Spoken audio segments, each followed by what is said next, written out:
Hello guys. मैं बहुत दिनों के बाद आप लोग के पास आ रहा हूँ यूट्यूब के माध्यम से। ये कोरोना वायरस का बहुत सारा टेंशन चल रहा है, आप लोग जानते ही हो। तो अभी आप लोग अपने घर में ही हो और ज़्यादा से ज़्यादा फोकस करो कि आप अपना पढ़ाई कर सको और घर में ही रहने की कोशिश करो। बाहर का कंडीशन कुछ सही नहीं है। बट अब ये नहीं है कि अब आप घर पे हो तो अब आप पढ़ाई से ही त्याग ले लो, तो ऐसा तो कुछ करना है नहीं, तो थोड़ा सा पढ़ाई करना ही है। तो अब जैसा मैंने कहा था कि हाँ, अब मुझे भी टाइम नहीं मिल पा रहा था, तो जिस वजह से कि मैं भी अब लगातार लेक्चर्स वगैरह कुछ भी मैंने शुरू नहीं किया था। बट अब आज से मैं शुरू कर रहा हूँ और डेली 1 लेक्चर मैं फ़िज़िक्स का लगाने जा रहा हूँ। तो अब फ़िज़िक्स ही क्यों? क्योंकि फ़िज़िक्स से आप लोग के लिए, आप अभी जूनियर क्लासेस में हो, आप सीनियर क्लासेस में हो, कहीं भी हो, सब जगह आपको बहुत ही ज़रूरत पड़ती है। क्योंकि आपको कंपटीशन की एग्ज़ाम तैयारी करनी हो या फिर जो कुछ भी करना हो आगे, तो आपको कंपटीशन लेवल में, तो वहाँ पे भी आप देखते होंगे कि बेसिक फिजिक्स से क्वेश्चंस आते हैं। और आप हायर क्लासेस में 9th में हो, हम 9th से नीचे का तो मेरे वाले समझ नहीं आता कि आप पढ़ो देखो, लेकिन उतना हेल्पफुल आपके नहीं होगा। लेकिन 9th क्लासेस से और उससे हायर क्लासेस आप सबके लिए बहुत सारा हेल्पफुल होगा। और आप सब उस पर ध्यान देना कि हाँ, अभी इसमें और जो भी है, कोई भी प्रॉब्लम होगा, कोई भी डाउट होगा, तो उसमें हम क्या करेंगे कि आप हमको व्हाट्सएप पे मैसेज करके पूछ सकते हो, कमेंट में करके पूछ सकते हो। कोई भी क्वेरी करने के लिए, कोई भी क्वेश्चन पूछने के लिए, तो आप लोग मुझे व्हाट्सएप पे मैसेज कर सकते हो या फिर इसी लिंक वीडियो के नीचे आप कमेंट बॉक्स में कमेंट कर सकते हो। और गाइज प्लीज़ लाइक और सब्सक्राइब कर दिया करो। शुरुआत कर रहा हूँ तो थोड़ा सा और मैं भी मोटिवेट हूँगा, क्योंकि without motivation nothing is possible. क्योंकि हर किसी के लाइफ में थोड़ा सा मोटिवेट होना ज़रूरी है। अब मोटिवेट होने से ही मैं एक नॉर्मल सी स्टोरी बताता हूँ आप लोग को। अब आप किसी भी सक्सेसफुल इंसान के पास जाओगे, किसी भी सक्सेसफुल इंसान के पास जाओ ना, तो उससे पूछो कि वो क्यों सक्सेस है, और किसी अनसक्सेसफुल इंसान के पास जाओ और उससे पूछो कि वो क्यों अनसक्सेसफुल है। तो जो अनसक्सेसफुल इंसान है ना, वो आपको बहुत सारा रीज़न बताएगा। उसके घर में इकोनॉमिकल हो गया था, गर्लफ्रेंड छोड़ के भाग गई, या फिर कोई भी बहुत सारा रीज़न है जिस वजह से वो अपने पढ़ाई से दूर हो गया। और जो भी सक्सेसफुल इंसान है वो ना बस एक ही रीज़न देगा, तो आप लोग को वो रीज़न खोजनी है और उस रीज़न से सक्सेसफुल बनना है। क्योंकि अनसक्सेसफुल का ना सोसाइटी में कुछ आप लोग को मिलने वाला है और ना ही आसपास में सब कुछ वैसा ही चला जाता है। तो नाउ अब स्टार्ट करते हैं। अब फिजिक्स तो हम लोग क्या करते हैं कि हाँ, फिजिक्स से शुरू करते हैं। तो पहले फिजिक्स से समझने के लिए, उससे पहले हमको क्या होगा, साइंस के बारे में समझने के लिए कि ये साइंस एक्चुअली है क्या।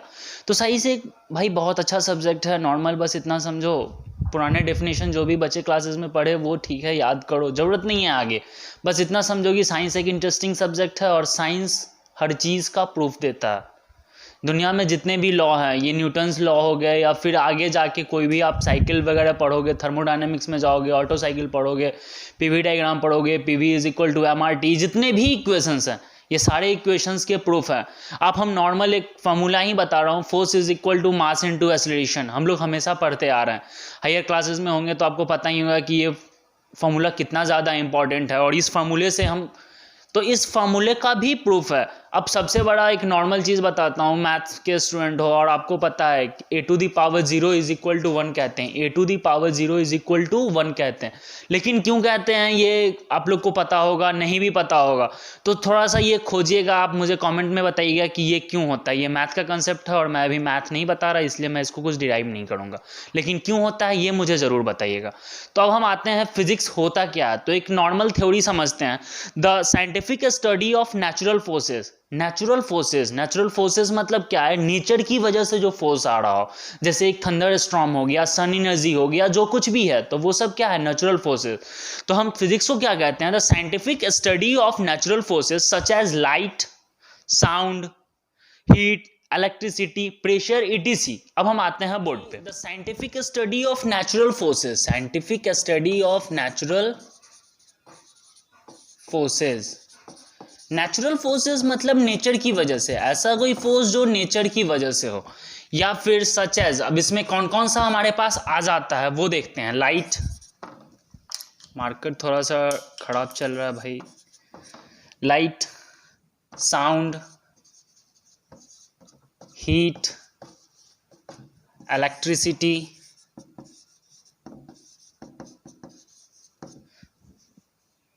प्रेशर, जो कुछ भी है हमारे पास नेचर की वजह से जो फोर्स होता है, और उसके बारे में अगर हमको स्टडी करना है तो उसको हम क्या बोलते हैं, फिजिक्स। नॉर्मल एक चीज समझ में आ गया होगा कि फिजिक्स होता क्या है, नेचुरल फोर्सेस की वजह से पढ़ना। तो नेचुरल फोर्सेस में जितने भी चीज हैं हमारे पास, लाइट है, साउंड है, हीट है, इलेक्ट्रिसिटी है, प्रेशर है और बहुत सारे भी फोर्सेस हैं। अब आप नॉर्मल एक फोर्सेस में भी देख लीजिए, नेचर की वजह से है, वो है ग्रेविटेशन। तो इस सारे चीज के बारे में जो हमको पढ़ना है तो वो सब किस में पढ़ना है, फिजिक्स में पढ़ना है। फिजिक्स बहुत अच्छा सब्जेक्ट है भाई, थोड़ा सा ध्यान से पढ़ोगे तो थोड़ा सा मन भी लगेगा। तो मैं अब इसको थोड़ा सा रब कर, फिजिकल वर्ल्ड में और फिजिक्स के वर्ल्ड में एक नया चीज़ हमेशा आता है, यूनिट। बहुत बेसिक चीज़ है, हम लोग अभी तक समझे नहीं है या फिर समझ चुके होंगे, तो थोड़ा सा रिवीजन हो जाएगा। जिन जो जानते हैं और जो नहीं जानते हैं उनके लिए थोड़ा सा नया कॉन्सेप्ट होगा कि यूनिट। अब यूनिट ये है कि आपको पढ़ना ज़रूरी है, ये आपको पढ़ना ज़रूरी है, नहीं तो आप हर जगह आप कंफ्यूज हो गए कि ये यूनिट आ कहाँ से रहा है, क्या चीज़ होता है। तो पहले हम समझते हैं कि हमारे पास यूनिट जो होते हैं सो दो टाइप के होते हैं। पहला जिसको हम बोलते हैं बेसिक यूनिट, और ये होता है डिराइव्ड यूनिट। बेसिक यूनिट ऐसा यूनिट होता है जो यूनिट सिर्फ अपने आप पे डिपेंडेंट हो, और डिराइव्ड यूनिट क्या होता है, बेसिक यूनिट से डिराइव्ड होता है, मतलब बेसिक यूनिट पे डिपेंडेंट होता है। ऐसा बेसिक यूनिट एक ऐसा यूनिट है जो खुद पे डिपेंडेंट है, एज वेल एज मीटर। तो ये इसके लिए किसी की जरूरत नहीं है। लेकिन डिराइव यूनिट क्या है, न्यूटन फोर्स का। ये कैसे है, क्या है न्यूटन, ये आपको समझ में आएगा। तो जो भी है, तो फोर्स का जो न्यूटन है वो डिराइव्ड यूनिट है। और ये क्या, अब समझते हैं न्यूटन आया कैसे। तो फोर्स का डेफिनेशन, और ये क्या होता है, mass into acceleration. Mass into acceleration, mass को क्या बोलते हैं, केजी, और एक्सीलरेशन क्या होता है, मीटर पर सेकंड स्क्वायर। तो ये क्या होता है, 1 kg पर मीटर पर सेकंड स्क्वायर हमारा एक न्यूटन होता है। तो ये न्यूटन जो है सो डिराइव्ड यूनिट है, क्योंकि ये मास इनटू एक्सीलरेशन करके हम जो यूनिट लाए हैं वो डिराइव्ड यूनिट है। लेकिन मीटर जो है सो वो खुद डिपेंडेंट है, इसमें है basic unit, second basic unit है, केजी बेसिक यूनिट है। तो अब ये बात आता है कि बेसिक यूनिट एक्चुअली होते कितने हैं, बेसिक यूनिट एक्चुअली होते कितने हैं। तो total basic unit 7 total basic unit होते हैं। वो टोटल बेसिक यूनिट होते कितने हैं, 7 बेसिक यूनिट हम लोग को पढ़ने होते हैं। तो उसमें क्या क्या है, पहला क्या होता है, लेंथ, जिसका बेसिक यूनिट है मीटर। दूसरा होता है मास, इसका होता है किलोग्राम। फिर उसके बाद आप लोग सोचो बेसिक यूनिट क्या क्या हो सकता है, और 7 बेसिक यूनिट है। खुद से माइंड में कंसंट्रेट करोगे तो याद आएगा, तो आपको भी आगे बताने में, किसी को समझाने में कोई प्रॉब्लम नहीं होगी। तो अब जो सेकंड थर्ड बेसिक यूनिट है वो है मेरा टेम्परेचर, हम जानते हैं उसको केल्विन में डिपेंड करते हैं। उसके बाद करंट, इसको एम्पियर बोलते हैं। उसके बाद होता है amount of substance, amount of substance, mole, इसका क्या होता है, नंबर ऑफ मोल्स और मोल्स। और लास्ट होता है ल्यूमिनस इंटेंसिटी। ल्यूमिनस इंटेंसिटी क्या होता है, ल्यूमिनस इंटेंसिटी से हम लाइट को मेजर करते हैं। तो ये इसका बेसिक यूनिट होता है कैंडेला, हम यहां लिख देते हैं। गाइस बोर्ड का प्रॉब्लम है और कोरोना वायरस की वजह से न्यू चीज़ नहीं ले सकते, तो जो है उसी में काम चला रहे हैं, तो थोड़ा सा आप लोग भी एडजस्ट कीजिएगा। अभी तक हम समझे थे यूनिट का 2 होता है, बेसिक और डिराइव। तो हम समझ रहे हैं कि बेसिक 7 होते हैं, और उस 7 से हम क्या करते हैं, डिराइव यूनिट कितना बना सकते हैं, infinity. Total number of basic unit 7 ही होते हैं, लेकिन डिराइव यूनिट कितने हो सकते हैं, इन्फिनिटी। डिराइव यूनिट हम हमेशा कितना भी निकाल सकते हैं। तो नंबर ऑफ डिराइव यूनिट अगर कोई बोल देगा तो ये बोल दिएगा इन्फिनिटी, और लेकिन नंबर ऑफ अगर बेसिक यूनिट बोला जाता है तो वो कितना बोलेंगे, 7। अब हम एक बहुत अच्छा सा कंसेप्ट पे शुरुआत में आएंगे। अब यूनिट के बाद हमको कुछ पढ़ना होता है मोशन के बारे में। मोशन से बहुत अच्छे से वाकिफ हो गए आप लोग, फोर्स बचपन में आप लोग पढ़े ही हो फोर्स का। अगर फोर्स में किसी को कोई डाउट हो, बैक क्लासेस में अगर आप ठीक से नहीं पढ़े हो तो मुझे कहिएगा, मैं फोर्स पे एक फिर से नया लेक्चर लगा दूंगा। लेकिन जो ज़रूरत की स्टार्ट होती है वो मोशन से होती है, इसलिए मैं मोशन से ही स्टार्ट करूंगा। और फोर्स की जो ज़रूरत होगी मोशन वाले में तो मैं वो वहाँ पे डिराइव करने की कोशिश करूँगा। अभी बना रहा हूँ, लेकिन अगर आप लोग को फोर्स में डाउट हो और फोर्स पे भी अगर लेक्चर चाहिए हो तो आप मुझे कमेंट बॉक्स में ज़रूर कमेंट करें, तो मैं ज़रूर आप लोग के लिए वो फोर्स पे भी एक नया लेक्चर बना के करूँगा। अब मैं पढ़ना शुरू करता हूँ मोशन। तो मोशन क्या होता है, the movement of body, the movement of body. The movement of body is known as a motion. बहुत नॉर्मल चीज है, लेकिन मूवमेंट ऑफ बॉडी होगा कब? जब बॉडी में रेस्ट है, जब बॉडी एक क्या है, मेरा रेस्ट में है, और इसमें हम एक अप्लाइड फोर्स, एक नया एक्स्ट्रा फोर्स इसमें हम लगाते हैं। तो इसमें क्या करते हैं, हम एक एक्स्ट्रा फोर्स लगाते हैं, तो ये बॉडी क्या होता है, यहाँ से डिस्प्लेस्ड हो गया, यहाँ पे चला आता है। मान लीजिए यहाँ से यहाँ तक चला आ गया, तो क्या होता है, यहाँ से ये मूवमेंट स्टार्ट हुआ, तब हम कहेंगे कि इस बॉडी में क्या आ गया, एक नया चीज आ गया, और वो क्या था, मोशन। तो हम कह सकते हैं कि रेस्ट से कोई बॉडी अप्लाइंग फोर्स में था, तो वो मूवमेंट देना, तो क्या हो गया, वो मोशन हो गया। तो अब मुझे एक बात बताइए, जैसे कि ये कोई हार्ड पार्टिकल है ऊपर, जैसे कि देख लीजिए ये हार्ड पार्टिकल है, हम इस पे भी अप्लाइंग फोर्स कर रहे हैं, लेकिन इसमें मूवमेंट नहीं आ रहा, तो क्या यहाँ पे मोशन होगा? नहीं होगा। यहाँ पे अप्लाइंग कर रहे हैं, तो ये फिर क्यों नहीं जा रहा? क्योंकि ये कहा जाता है कि रेस्ट बॉडी में हम क्या करते हैं, कोई भी एक अप्लाइंग फोर्स लगाते हैं, तो ये मूवमेंट करना शुरू हो जाता है। लेकिन ये क्यों नहीं मूवमेंट कर रहा है, ये मुझे एक थोड़ा सा सोचने वाली बात है, आप मुझे समझा के बताइए। तो इसके लिए क्या होगा, हमको थोड़ा सा फोर्स वाले में समझना होगा कि फोर्स में क्या होता है, दो, एक इंटरनल फोर्स होते हैं बॉडी के। इंटरनल फोर्स वो ऐसे फोर्स होते हैं जो बॉडी के नंबर ऑफ मोल्स जो होते हैं अंदर में, जो बॉडी के इस बॉडी में मान लीजिए, तो इसके अंदर में भी कुछ मोल्स होंगे खुद, और ये दोनों एक दूसरे से जितना टाइटली कंबाइंड होते हैं, तो उतना ही ज्यादा इनका क्या होता है, इंटरनल फोर्स होता है। और इंटरनल फोर्स क्या होता है कि ये आप एक अप्लाइंग फोर्स लगाए हैं, तो अगर मान लीजिए इंटरनल फोर्स जो इसमें एक अपोजिंग फोर्स लगाएगा, क्योंकि अब यही एक छोटा सा कोई आप ले लीजिए खिलौना, और उसको क्या कर रहे हैं कि एक बड़ा सा आदमी, या फिर आप नॉर्मली समझ लीजिए ये फुटबॉल है, तो क्या है, एक बड़ा सा आदमी इसको किक कर रहा है, तो ये बहुत दूर पहुंच जा रहा है यहाँ से, लेकिन वही कोई बच्चा कर रहा है तो यहाँ पे जा रहा है। क्यों? क्योंकि ये जो फुटबॉल जो है, सो इसकी इंटरनल फोर्स की वजह से यहाँ पे क्या कर रहा है, अपोजिंग फोर्स लगा रहा है। जब आप एक बोर्ड पे, जब इस बॉल पे अप्लाइंग फोर्स लगा रहे हो, तो वो क्या कर रहा है, यहाँ से अपोजिंग फोर्स कर रहा है। तो अपोज करने की वजह से ये क्या होगा, आप जितना आप अपोजिंग फोर्स से ज्यादा आप अप्लाइंग फोर्स दोगे, तो उतना दूर जाएगा। तो बच्चा का जो इंटरनल एनर्जी या बच्चा का जो अपना कैपेसिटी है, तो वो उतना ही फोर्स दे सकता है जहां तक ये पहुंचे। लेकिन वही बड़े आदमी के पास इंटरनल फोर्स ज्यादा कह सकते हो, या फिर अप्लाइंग फोर्स जो है, सो वो बच्चे के फोर्स से ज्यादा फोर्स दे रहे हैं, जिस वजह से वो बॉडी यहां पहुंच जा रहा है। तो फिर इसमें हमको समझ में आ गया होगा कि हम मोशन तभी कहेंगे जब रेस्ट से बढ़ जाएगा। ये नहीं कि किसी रेस्ट बॉडी में अप्लाइंग फोर्स लगाए और वो अप्लाइंग फोर्स में कोई मूवमेंट नहीं है, लेकिन फिर भी कहेंगे मोशन। तो ऐसा कुछ होता नहीं है। बात ये होती है कि रेस्ट बॉडी में जब हम एक अप्लाइंग फोर्स लगाते हैं, तो वो अपने जगह से दूसरे जगह पे जब पहुंच जाता है, या फिर उसमें एक मूवमेंट स्टार्ट हो जाती है, तब हम उसको क्या कहते हैं, डिस्टेंस, और दूसरा displacement.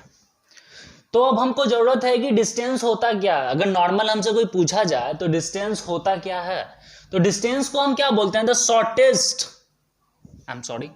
The longest path travel to body, the longest path travel to the body, मतलब लॉन्गेस्ट। वहीं पे डिस्प्लेसमेंट क्या होता है, शॉर्टेस्ट पाथ। तो अगर मान लीजिए इसको हम क्या करते हैं, डिस्टेंस डिस्प्लेसमेंट को एक ग्राफ से समझने की कोशिश करते हैं। जैसे कि आप मान लो यहां पे आपका क्या है, स्कूल है, और यहां पे क्या हो, यहां पे आपका घर है। तो अब आपको स्कूल जानी है डेली, तो आप क्या करते हो कि यहां से चलना शुरू किए और यहां से यहां पहुंच गए। जो कुछ भी हुआ, अगर हम इसको कोऑर्डिनेट ले लें, तो इसको हम ए बोलेंगे, इसको बी बोलेंगे, सी बोलेंगे, मतलब ए से बी, फिर बी से सी। तो ये मेरा क्या था, डिस्टेंस है। वहीं मान लीजिए बहुत सारा स्टूडेंट ऐसा भी होता है जो थोड़ा सा बुद्धियार टाइप का होता है, तो वो लोग क्या करता है कि भाई शॉर्टकट, या फिर एक परिया, जिसको हम लोग गांव के लैंग्वेज में कहते हैं एक परिया, या फिर बोलते हैं जो एकदम शॉर्टकट नाप देंगे।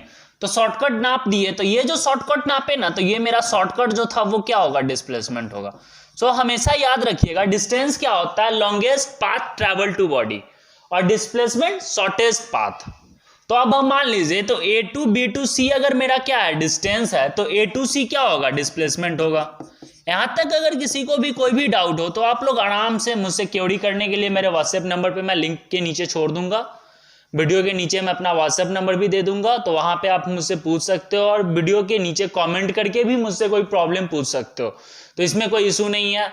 जो मुझसे नहीं होगा तो मैं ये कोशिश जरूर करूंगा, ऐसा नहीं है कि मुझे ही सारा कुछ आता है, लेकिन जो मुझे नहीं आता होगा तो भी मैं आप लोग के लिए कैसे भी करके उस क्वेश्चन की सॉल्यूशन ढूंढूंगा।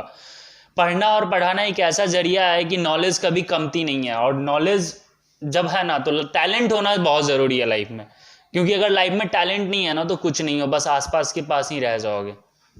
तो चलो, अब ये सब तो भाषण बाद में भी हो जाएगा। टाइम क्या होता है? पीरियड, मतलब एक पीरियड का ही लेना। मुझे ये नहीं कि 24 आवर्स है तो 24 आवर्स टाइम है, तो हाँ भैया ये टाइम तो है, लेकिन हम अब फिजिक्स के लैंग्वेज में, जब हम फिजिक्स के लैंग्वेज में आएंगे तो अब क्या होता है कि मान लीजिए ये बॉडी से बॉडी यहाँ तक जाने में, A to B जाने में बॉडी X को इतना कुछ पीरियड टाइम लगेगा, तो उसके इतने इंटरवल ऑफ पीरियड, इतने interval of period of time को ही हम सिर्फ टाइम डिनोट करते हैं।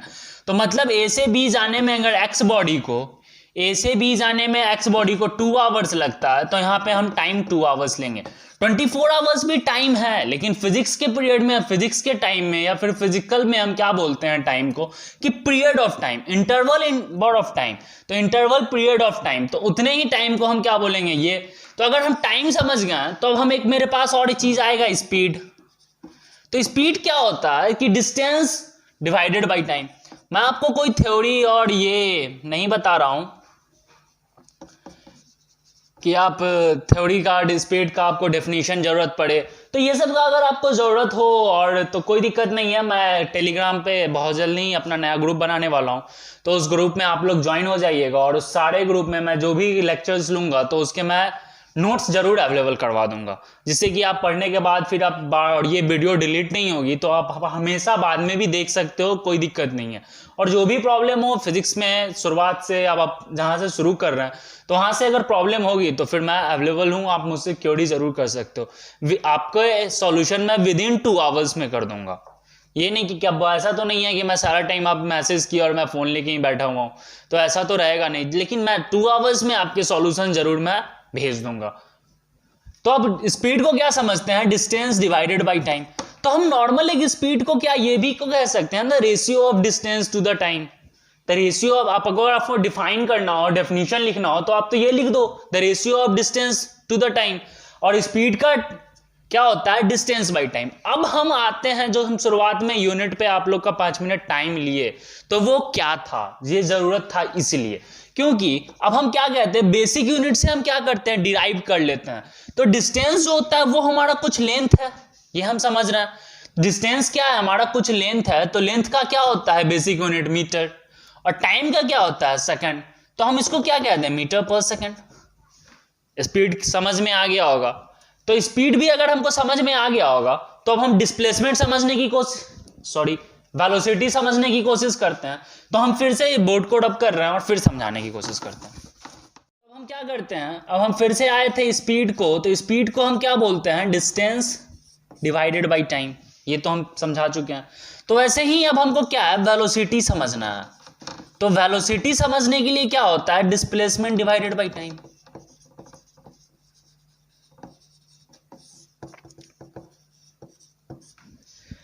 स्पीड वेलोसिटी अगर कोई कह रहा है कि हाँ एक ही चीज होता है तो वो कह रहा है, कोई दिक्कत नहीं है। हो सकता है ट्रेड भी बहुत जगह ऐसा ही होता है कि स्पीड और वेलोसिटी एक ही चीज होती है, लेकिन बहुत जगह क्या होता है ये चेंज भी हो जाता है। तो हम क्या करते हैं, स्पीड जो होता है वो शॉर्टेस्ट डिस्टेंस का नहीं, ये डिस्टेंस लॉन्गेस्ट डिस्टेंस का अगर हम उसको टाइम से रेशियो से डिवाइड कर रहे हैं पर यूनिट टाइम, तो स्पीड को एक ऐसे भी बोलते हैं डिस्टेंस पर यूनिट टाइम। तो वैसे ही वेलोसिटी क्या होगा मेरा? डिस्प्लेसमेंट पर यूनिट टाइम। डिस्प्लेसमेंट पर यूनिट टाइम। भाई बोर्ड छोटा है और फिर हाथ चल रही है जिस वजह से राइटिंग खराब हो रहा, तो इसमें कोई दिक्कत नहीं है, हम तो बोल क्लियर ही रहे हैं, तो आप वहां से भी आप समझ सकते हो कि हम क्या लिखना चाह रहे हैं। तो स्पीड क्या है मेरा? डिस्टेंस पर यूनिट टाइम। और वेलोसिटी क्या है? डिस्प्लेसमेंट पर यूनिट टाइम। तो हम एक चीज और समझने की कोशिश करते हैं। मान लीजिए क्या था, ए और बी एक मेरा पाथ है, तो यहां से एक्स बॉडी क्या किया? चलना शुरू किया। एक्स बॉडी क्या किया, चलना शुरू किया। एक्स बॉडी क्या किया, यहां से चलना शुरू किया। तो यहां से जो चलना शुरू किया होगा तो यहां पे भी उसकी कुछ अपनी वेलोसिटी रही होगी और यहां पे भी कुछ वेलोसिटी होगी। तो इनिशियल पॉइंट पे, एट अ इनिशियल पॉइंट और at a starting point, the velocity is known as a initial velocity. Initial velocity, इसको हम यू से भी डिनोट करते हैं। इसको थोड़ा सा अच्छे से समझना है, इसलिए मैं ऊपर से ही आता हूं। फिर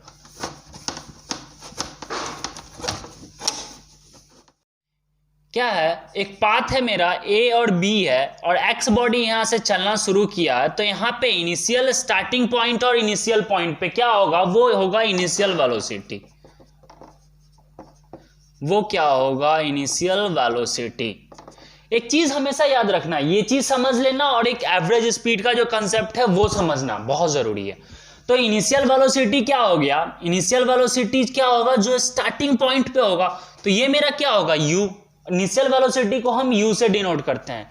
ये बहुत अच्छे से समझना, क्योंकि ये अगर नहीं समझोगे तो आगे कुछ नहीं होने वाला। और यू और भी पे बहुत खेल चलता है। और ये जो मेरा फाइनल पॉइंट पे, ऑब्वियसली जो ऐसे इनिशियल पॉइंट पे यू है तो फाइनल पॉइंट पे वी होगा और वो क्या होगा, मेरा फाइनल वेलोसिटी होगा। यहां तक तो मुझे नहीं लगता कि कोई प्रॉब्लम होगी। वैसे अगर कोई प्रॉब्लम होगी तो वही आप फिर से कमेंट बॉक्स में ज़रूर पूछ सकते हो मुझे। और गाइज प्लीज़ लाइक और सब्सक्राइब कर लिया करो, ताकि मुझे भी मोटिवेट करने का टाइम मिले। मैं भी मोटिवेट हूँ तो आप लोग को भी पढ़ाने का कोशिश करूँ, मैं खुद भी पढ़ूँ। अब अच्छा चीज़ है तो थोड़ा सा कॉपरेट करना आप लोग भी। हो सकता है मैं इससे हायर का चीज़ें में जाऊँ, बड़ा कुछ हो, मुझे मोटिवेशन मिले तो मैं एक बड़ा बोर्ड लूँ और उस पर आप लोग को पढ़ाने का कोशिश करूँ, तो थोड़ा सा वो करने की जरूर। तो अब इनिशियल वेलोसिटी समझ में आ गया, यू और फाइनल वेलोसिटी भी समझ में आ गया। तो उसे एक और चीज़ और हम समझने की कोशिश करते हैं। जैसे कि मान लो एक ये याद था और बार बार एक जगह, जैसे कि आप क्या हुए, घर से चलना शुरू किए हो, क्या हो, एक्स एक जगह है और वो एक्स वो एक बंदा है जो अपने घर से चलना शुरू किया और बार बार क्या हुआ है, वो अपने इस जगहों पे रुकता हुआ जा रहा है। क्या कर रहा है, वो अपने घर यहाँ पे रुकता हुआ जा रहा है। और अगर मान लीजिए यहाँ से वो स्टार्ट किया और उसकी वेलोसिटी यहाँ पे 5 मीटर पर सेकेंड थी और यहाँ भी 5 मीटर पर सेकेंड थी, यहाँ भी 5 मीटर पर सेकेंड थी, ऑलमोस्ट यहाँ भी 5 मीटर और यहाँ भी 5 मीटर पर सेकेंड थी, तो एक्स कह सकते हैं उस टाइम जो ये ट्रैवलिंग वेलोसिटी था वो क्या था, यूनिफॉर्म वेलोसिटी। और अगर इसमें इंटरवल चेंज हो जाएगा, जब ये इंटरवल चेंज हो जाएगा, मान लीजिए यहाँ पे 10 हो गया, ये क्या हो गया 9 हो गया, तो ये जो चेंजिंग हो रहा है तो इसको क्या बोलेंगे, नॉन यूनिफॉर्म वेलोसिटी। मुझे अब एक चीज आप लोग जरा कमेंट करके बताइएगा कि अगर एक बॉडी यहां से क्या है, एक्स बॉडी है और यहां से, आप लोग को इसलिए बोल रहा हूं कि थोड़ा सा आप लोग भी सोचोगे तो हाँ अच्छा लगेगा। तो यहाँ पे अगर मान लीजिए 5 मीटर पर सेकेंड था, यहाँ पे 10 था, यहाँ पे 15 था और यहाँ पे 20 था, तो वो क्या होगा, यूनिफॉर्म वेलोसिटी होगा या नॉन यूनिफॉर्म वेलोसिटी होगा, ये मुझे समझने की जरूरत है। और आप मुझे थोड़ा सा ये बताइएगा कि ये होता क्या है। अब हम क्या करते हैं कि मान लो इस बॉडी को यहां तक जाने में 1 आवर लगा, यहां से 1 आवर लगा और एक 1 आवर लगा, 1 आवर लगा, क्लियर। तो हमारे पास क्या है, तो अगर ये वेलोसिटी नहीं होगी, मेरे पास स्पीड है, तो अगर हमको एवरेज स्पीड निकालनी है तो क्या करेंगे, 20 + 15 + 10 + 5 बाई टोटल टाइम टेकन। तो स्पीड और टोटल, ये आपको एवरेज स्पीड निकालने के लिए क्या करते हैं, total distance divided by total time taken. Speed का वही फॉर्मूला है, डिस्टेंस बाय टाइम। तो एवरेज स्पीड निकालने के लिए क्या कहेंगे, total distance travelled divided by total time taken. मैंने यहाँ पे 5, 10, 25 इसलिए लिखा क्योंकि टाइम तो वही है और ये है, ये बस किलोमीटर पर आवर में मैंने कर दिया, वहां पे मीटर पर सेकेंड था, मैंने यहाँ पे किलोमीटर पर आवर कर दिया। तो यहाँ पे डिस्टेंस कितना होगा, 20 × 1, 15 × 1, 10 × 1, 5 × 1। That's why I call you कि I am sorry, distance by time. भाई अब बहुत सारे स्टूडेंट बोलते हैं कि आप इंग्लिश में ना करके हिंदी में कीजिए। मैंने बहुत सारी जगह पे कोचिंग भी पढ़ाया तो वो लोग बोले कि हिंदी में ही पढ़ाइए, जिस वजह से मैं हिंदी में ही कोशिश करता हूँ। अगर आप लोग को इंग्लिश में भी लेक्चर चाहिए होगा तो बताइएगा ज़रूर। तो total distance divided by total time taken जो हम निकालेंगे तो वो मेरा क्या होगा, एवरेज स्पीड होगा। अब हमारे पास हम क्या क्या समझ गए, इनिशियल वेलोसिटी समझ गए, फाइनल वेलोसिटी समझ गए, एवरेज स्पीड समझ गए, अब हमको ये वाला आप जरूर बताइएगा कि ये 5 मीटर पर सेकंड है, 10 मीटर पर सेकंड है, 15 मीटर पर सेकंड है, 20 मीटर पर सेकंड है। यहाँ पे क्या है, मेरे पास डिस्टेंस, ऐसा कुछ टाइम नहीं दिया हुआ ना डिस्टेंस दिया हुआ। तो हमको बस ये पता करके बताना है कि ये यूनिफॉर्म वेलोसिटी है या नॉन यूनिफॉर्म वेलोसिटी है। कमेंट सेक्शन में जरूर कमेंट कीजिएगा। तो अब क्या है कि अब हमारे पास अब मोशन में हम क्या क्या समझ गए वो देख लीजिए। डिस्टेंस समझे, मोशन क्या होता है वो समझे, डिस्प्लेसमेंट क्या होता है वो समझे, वेलोसिटी क्या होता है, स्पीड क्या होता है, एवरेज स्पीड क्या होता है, इसी में वेलोसिटी में इनिशियल वेलोसिटी क्या होता है, फाइनल वेलोसिटी क्या होता है। तो जब हम इतना समझ गए तो एक अब हमारे पास क्या होगा, एक्सेलरेशन। एक्सेलरेशन को क्या कहते हैं, change in velocity, change in velocity per unit time.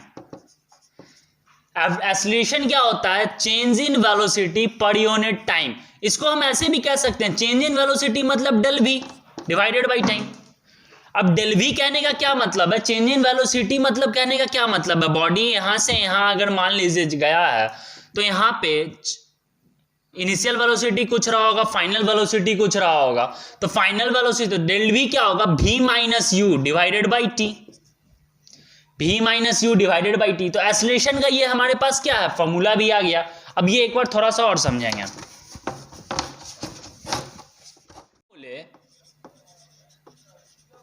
Acceleration होता गया change in velocity per unit time. तो अब यहां से एक बॉडी यहां से यहां तक जा रहा है, एग्जांपल लेके समझते हैं कि यहां पे 4 मीटर पर सेकेंड है और यहां पे इसका 6 मीटर पर सेकेंड लग गया, टाइम 2 मीटर सेकेंड, 2 मीटर। तो अब हमारे पास एक्सेलरेशन निकालने के लिए क्या करेंगे, v minus U, del v क्या मतलब final minus initial velocity, final minus initial velocity del v, और चेंज इन वेलोसिटी भी वही हुआ, final velocity minus initial velocity. तो 6 मीटर पर सेकेंड, तो 6 को कैंसिल करके 6/4 डिवाइडेड बाई 2 कर दें तो ये क्या होगा 1। अब हमारे पास बात ये आता है कि सर यहाँ पे ये जो है तो ये तो ठीक है, अब इसका यूनिट क्या होगा। तो अब हम फिर बोल रहे हैं एक्सेलरेशन को अब हम क्या करेंगे, डिराइव कर लेंगे। हम पहले ही बोले हैं एक यूनिट से हम क्या कर सकते हैं, डिराइव कर सकते हैं। तो अब हम यहां से आते हैं डेल वी, इसको पूरा लिखिए v minus you divided by time. ये क्या है, metre per second minus metre per second divided by second. तो अब एक बात बताइए, मीटर पर सेकेंड और मीटर पर सेकेंड अगर माइनस होता है, जैसे कि 6 मीटर पर सेकेंड में से 4 मीटर पर सेकेंड अगर हम माइनस करते हैं तो क्या बचता है 2 मीटर पर सेकेंड। तो यहाँ पे भी कुछ ऐसा ही होगा, metre per second divided by second. तो अब हमको बताइए ये सेकेंड क्या होगा, नीचे आ जाएगा। तो इसीलिए मीटर ऐसा कुछ होगा। तो ऐसा यूनिट क्या होता है एक्सेलरेशन का, और ऐसा यूनिट कहने का क्या मतलब, हम तो वहां पे बस आप लोग को बताए थे डिराइव यूनिट और बेसिक यूनिट। तो ऐसा यूनिट एक ऐसा यूनिट जो पूरे इंटरनेशनल में एग्जिस्ट करता हो, ये यूनिट आपके पूरे वर्ल्ड में एग्जिस्ट करता हो। अब आप ये बोलिएगा कि इसका जरूरत क्यों पड़ा, तो आप किसी गांव में अगर रहे हो और छोटे गांव में जाओ तो वहां पे क्या होता है, कट्ठा बिघा जमीन का जो मेजर किया जाता है, तो वहां पे क्या होता है कि कट्ठा हो गया, बिघा हो गया, तो वो सब भी जो हुआ तो वो क्या अब हर जगह का सेम है, नहीं है, हर जगह का अलग होता है। कहीं पे कड़ी से नापा जाता है, कहीं लग्गी है, कहीं वो है, जो भी है अपना। तो वो गांव में जो रहे हैं उनको पता ही है। तो वो सब, तो इसीलिए एक ऐसा यूनिट बनाया गया जो पूरे वर्ल्ड में एग्जिस्ट करता हो, स्टैंडर्ड ऑफ इंटरनेशनल यूनिट। ऐसा यूनिट को यही बोलते हैं, स्टैंडर्ड ऑफ इंटरनेशनल यूनिट। तो वो क्या होता है, तो यहाँ पे एक्सेलरेशन का ऐसा यूनिट क्या होगा, metre second to the power -2 और metre per second square, metre per second square, या फिर इसको ये भी कर सकते हैं। तो अब हम क्या किया, एक्सेलरेशन भी समझ गए और एक्सेलरेशन का ये भी समझ गए। तो अब हमारे लिए 3 चीज समझना तो बहुत आसान है, लेकिन वो अब आज नहीं कल, क्योंकि एक ही दिन में टोटल समझ लेंगे तो फिर ऐसा होगा कि कहीं आपको तो प्रॉब्लम हो जाए। और कहते हैं एक्सेलरेशन हमको फॉर्मूला पता चल गया, तो अब हम एक्सेलरेशन का अगर हमको फॉर्मूला पता चल गया, और सबसे पहले हम कल क्या पढ़ेंगे, कल की लेक्चर जो हम डालेंगे तो वो किस पे डालेंगे, पहले डालेंगे इक्वेशन ऑफ मोशन पे। भाई इसको हल्के में मत लेना, बस समझ लोगे तो बहुत अच्छी है। 9th वालों के लिए ये ग्राफ में कुछ समझना है तो वो तो मैं बता ही दूंगा, लेकिन इस पे मैं ग्राफ पे एक अलग लेक्चर लगाऊंगा। लेकिन जो मुझे अभी जरूरत है वो इक्वेशन ऑफ, क्योंकि हायर क्लासेस और फिर आप जो आगे जाओगे बेसिक कॉन्सेप्ट के लिए और कंपटीशन में, तो वहाँ पे बेसिक फिजिक्स जो आती है तो वहाँ पे आपको इक्वेशन ऑफ मोशन जो होता है वो ग्राफिकली नहीं होगी, कुछ ऐसा होता है। और ये इक्वेशन आप समझ जाते हो तो आप न्यूमेरिकल बहुत ईजिली बना सकते हो। तो वो हमारे पास इक्वेशन क्या क्या है वो ये हम ध्यान ले लेते हैं। v is equal to U plus A T, उसके बाद s is equal to U T plus half A T square, और लास्ट होता है v square minus U square is equal to 2as। तो ये तीनों इक्वेशन ऑफ मोशन के बारे में हम क्या करेंगे, कल पढ़ेंगे। और आज हम क्या क्या पढ़े वो देख लेते हैं एक बार। तो पहले हम मोशन पढ़े, तो मोशन के बारे में कुछ बताने की जरूरत है नहीं, हमको क्या पढ़े, डिस्टेंस पढ़े। तो एक बात बताओ मुझे, डिस्टेंस, स्पीड और टाइम, हम ये थोड़ा आउट रिवीजन करवा रहे हैं। तो अब हमारे पास इसमें से एक क्या फॉर्मूला पता है, speed is equal to distance by time. तो क्या हम यहां से डिस्टेंस निकाल सकते हैं, डिस्टेंस इज इक्वल टू क्या होगा, स्पीड इनटू टाइम। और उसी तरीके से टाइम क्या हो जाएगा मेरा, डिस्टेंस डिवाइडेड बाई स्पीड। यहां पे कोई दिक्कत नहीं होना चाहिए। तो अब हमारे पास अब फिर हम क्या पढ़े, वेलोसिटी। वेलोसिटी को भी आप कह सकते हो डिस्टेंस ट्रैवल पर यूनिट टाइम, या फिर डिस्प्लेसमेंट ही लेके चलो तो ये क्या हो गया, डिस्प्लेसमेंट बाई टाइम। तो यहीं पे भी हमारा पास डिस्प्लेसमेंट भी अगर हमको निकालना पड़े तो क्या होगा, वेलोसिटी इनटू टाइम। और इसमें भी अगर हमको टाइम निकालना पड़े तो displacement divided by velocity. Market खराब है भाई, तो थोड़ा सा आवाज़ पे ही कॉन्सेंट्रेट करना। और हमारे पास अब ये भी सही में आ गया, ये भी पूरा क्लियर हो गया। तो अब हमारे पास अब एक लास्ट हम क्या पढ़े थे, acceleration, change in velocity per unit time. तो वो क्या था, v minus you divided by time. अब हमारे पास इसका था मीटर पर सेकेंड, इसका था मीटर पर सेकेंड, और इसका था मीटर पर सेकेंड। वो हम फिर बता रहे हैं क्या होता है कि ऐसा यूनिट, और तो उसमें डिराइव्ड यूनिट जो ही होता है, तो हम कुछ डिराइव करके यहाँ से लाएंगे। तो एक्सेलरेशन क्या है, एक डिराइव्ड यूनिट है, ये कि ना कि ऐसा यूनिट है, तो बेसिक यूनिट है। तो एक्सेलरेशन क्या होता है, डिराइव यूनिट होता है। एक्सेलरेशन का जो यूनिट होता है वो डिराइव यूनिट होता है। तो वेलोसिटी का क्या होगा, इनिशियल वेलोसिटी और final velocity metre per second divided by minus metre per second divided by second. तो ये फिर हम यहाँ पे आ जाते हैं, मीटर पर सेकंड क्या बचेगा, metre per second divided by time का क्या होगा, सेकंड। तो ये क्या हो जाएगा, मीटर पर सेकंड स्क्वायर, या फिर आप ये लिख लो। तो ये क्या होता है, एक्सेलरेशन का ऐसा यूनिट होता है। इस पे आप लोग कुछ न्यूमेरिकल बना के देखिएगा, और मैं कल इक्वेशन ऑफ मोशन करवाने के बाद कुछ इक्वेशन मैं एक्सेलरेशन पे और इक्वेशन ऑफ मोशन पे कुछ न्यूमेरिकल जरूर बताऊंगा।